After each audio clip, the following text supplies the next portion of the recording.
you talk about the confidence, obviously. I feel like nobody takes more criticism than Tom. And this team obviously has turned around during his tenure. Do you kind of feel that going forward he's the same guy to lift you guys the rest of the way, that next level? Is that a real question right now? Every time I turn on ESPN. You just asked me if I believe that if he's the right guy. Yes. Thanks, guys. Come on.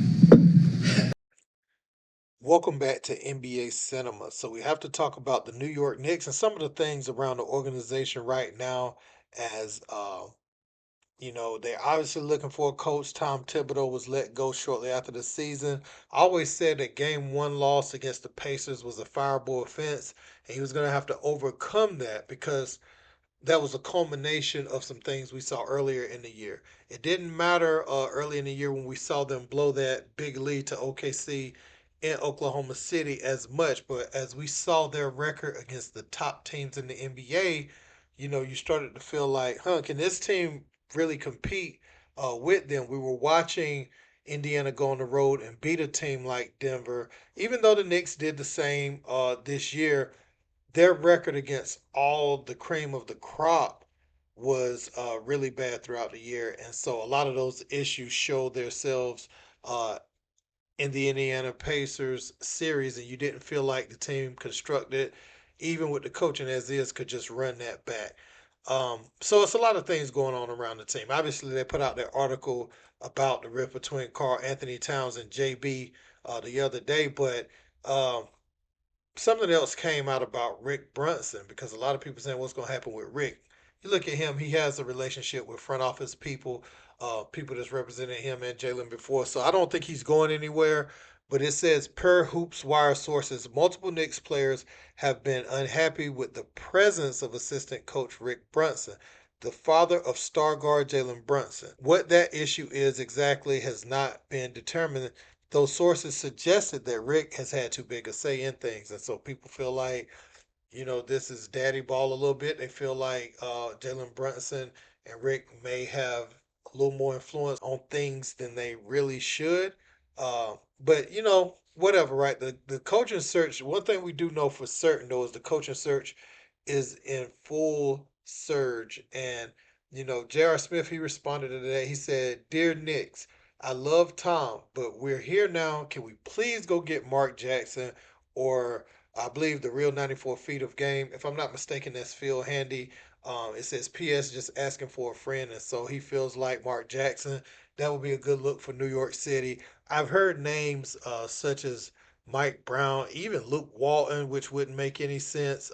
Mike Malone, who many feel like could be the coach that the Knicks need. But Jason Kidd, he's one that I really am intrigued about because remember, Jason Kidd coached Giannis in Milwaukee, coached Jalen Brunson in Dallas. So he has experience with the player that Knicks fans and the Knicks organization want the most to pair with Jalen Brunson, right? He has experience coaching both of those guys. And so that's why he's so intriguing. And we're going to look at him and JB, their relationship through the years, some of the things they've had to say glowing about one another.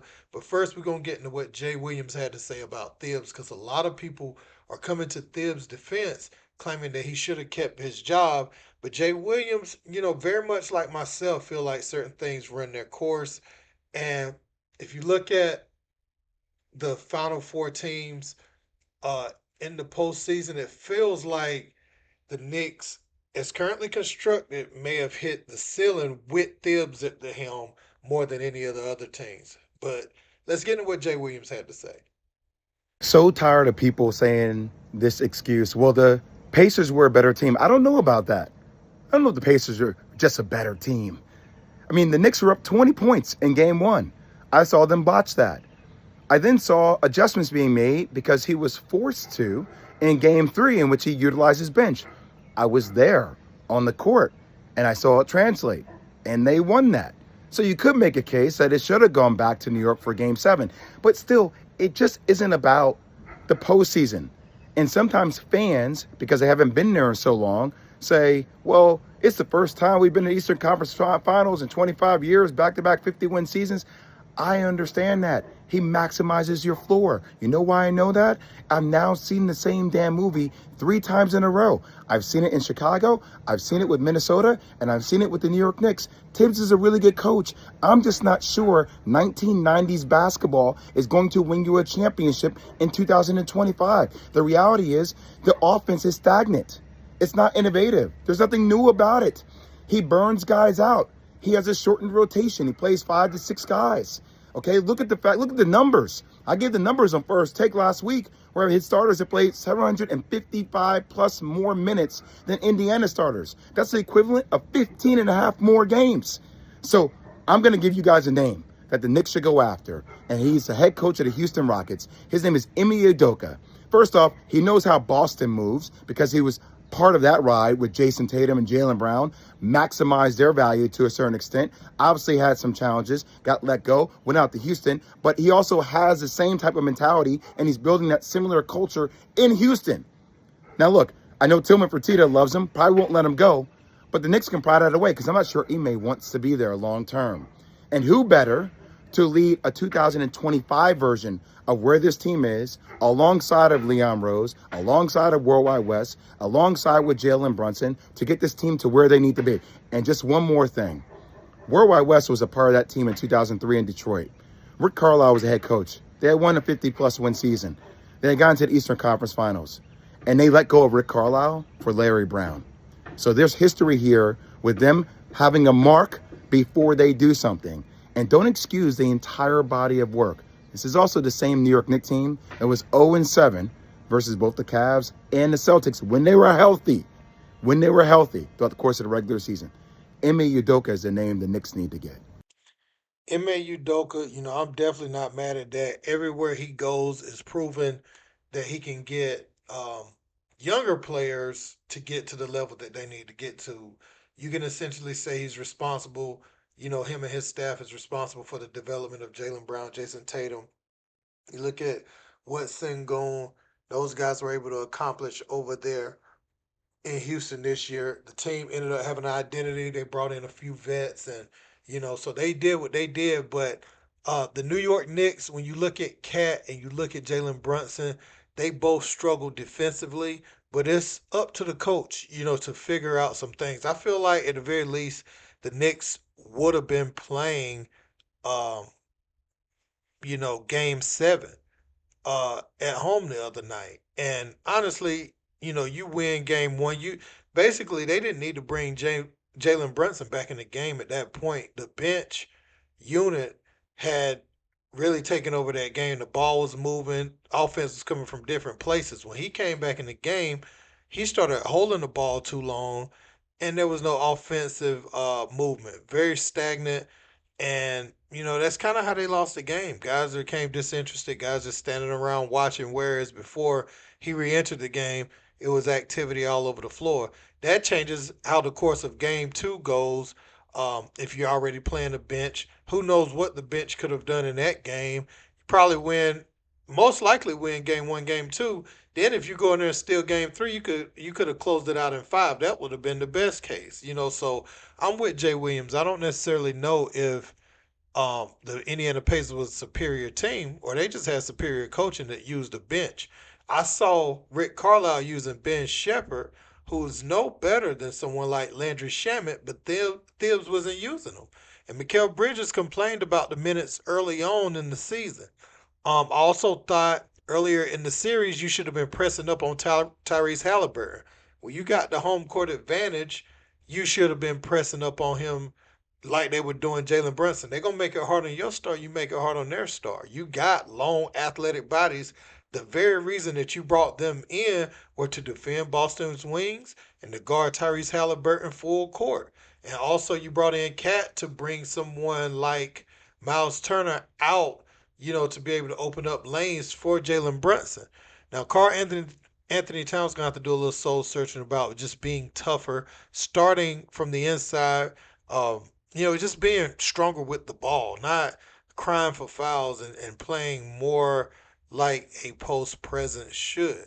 And if you get a 3, good. But I would love for you not to shoot them every game. You go to what's working. If you score a few times on the inside, don't let them off the hook and start jacking up 28-foot, 30-foot 3-point shots. But we're going to get into what Jalen and Jason Kidd had to say about each other, guys. Let's get into it. Relationship me and Jake could have is very unique. You bring up JB, Brunson, losing Brunson. I think I said this a while ago, the first thing he told me when I met him, when he became head coach, he says, "What do you want to achieve?" And I told him I wanted to be, just contribute as best I can, yada, yada, yada. I'll tell a player first day of camp, hey, tell me what you want. Well, everybody wants shots, everybody wants minutes, but that's not the truth. They want to get paid, and they want to play. And he said, "No, we got to get you paid." Cool. I can help you do that. Yeah, right. That's what he said, his first thing. But the other part of that is I'm just going to ask for a couple things. Just trust and communicate and play hard. And those things that you ask for me to help you get will happen.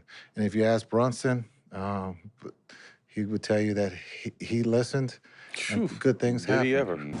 So, he did that.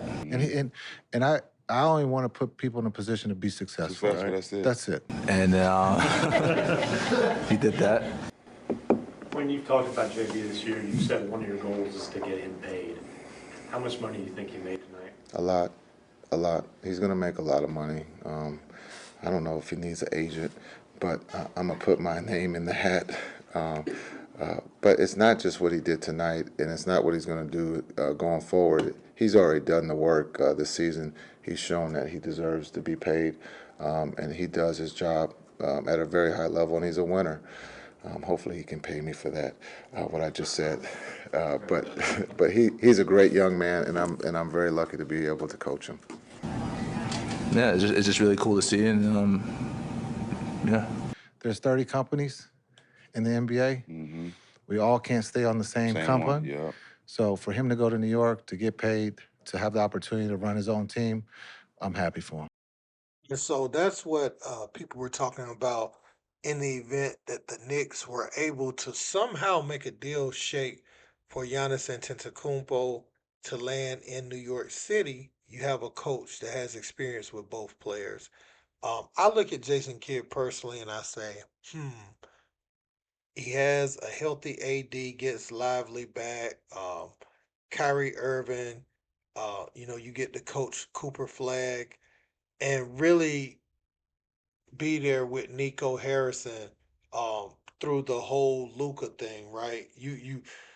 Do you want to abandon ship now, or do you want to stay and see that through the end and maybe get some redemption out of all the rumors? Because if they come in and they're able to go and win a title next year with that roster they've assembled and they stay healthy enough throughout the course of the season, you have Cooper Flag go out there and compete for Rookie of the Year and play. He's obviously going to be playing in the playoffs next year if they stay healthy with Kyrie and AD. So, do you kind of stick around for that development process and potentially going deep in the postseason, or do you leave, for New York? I think if they were to get Giannis, that would at least become tempting, though. And also, would the Dallas Mavericks even allow it with him still being contractually obligated? Would they allow him to even take that meeting? That's one thing. Same with the Houston Rockets. I wonder how Ime Udoka's contract is, if he would be able to take that meeting. You would assume that he could, but just thinking about what was going on with him at the time in Boston, was he in the best position when negotiating that contract to make all his own rules, or did he just want another opportunity in the NBA at that time? So that's kind of how I'm looking at it. Mark Jackson, he's been out of coaching for a while. I do understand why people would want him in New York City to be a head coach. He's been away from the game. Obviously, that doesn't change the basketball mind that he is, but just being in it every day, it's a little different, right? Than being away from it. You have to think, right before Golden State started winning titles, that's when he was in the league. And so that's been about 10 years or better now. Um, but I mean, again, Giannis and KD are talking about going up there with Masai Ujiri to Toronto. So maybe that never even happens. But I think you could get more out of this roster. There are other names out there. You look at Bam Adebayo, who you saw Pat Riley say they're not just gonna run it back, so they're gonna be looking to move some pieces this offseason. Um, and maybe Bam is one of those pieces. To bring in a Bam would address a lot right away. You would definitely have someone who could defend and not get beat on those switches. If a Tyrese Halliburton comes under, to shoot that three, Bam is right there. Bam can show, recover, and so if you can't get Giannis, man, Bam would be absolutely ideal. Lob threat, not as big as Mitchell Robinson, but he'd be able to rebound for you, challenge shots at the rim, finish, and go get his own offense, make free throws. I mean, he would be a godsend for the New York Knicks. Um, Also, look at someone like Al Horford. They're talking about him potentially not being back with the Celtics at this point. So if you could get like a Bam and then get like an Al Horford off the bench, you almost ready to go at that point. You go out there and get you maybe a wing off the bench, or just use somebody like Landry Shamet more because he can obviously play. Um, get you. It'd be some point guards out there like Tyus Jones, Chris Paul, others that you may could potentially bring in to spell Jalen Brunson. So there's options to build this team in another way other than just going all out to get Giannis. Because if you put Bam on the floor with OG and Mikal Bridges, I think defensively now, and you put Mitchell Robinson out there, you could even let Bam play some power forward. Um, then you have a team that can cover up Jalen Brunson's deficiencies defensively. But Carl Anthony Towns, obviously, even if you have him and you put Mitch back on the bench, even if you have Bam out there with Cat, you're still able to cover up some things. But how much I don't know. You might still have some of the same issues, but Bam's such a good defender. I do think, and the beauty with Bam is you can't hack a Bam. You can't just hack him and send him to the foul line. So again, if you're not able to get Giannis, is Bam someone that you can get at a reasonable price? That would be what I would be looking at if I'm the Knicks. But I want to know what you guys think about what Jay Williams said and everything that's going on around the New York Knicks right now. Let me know in the comment section.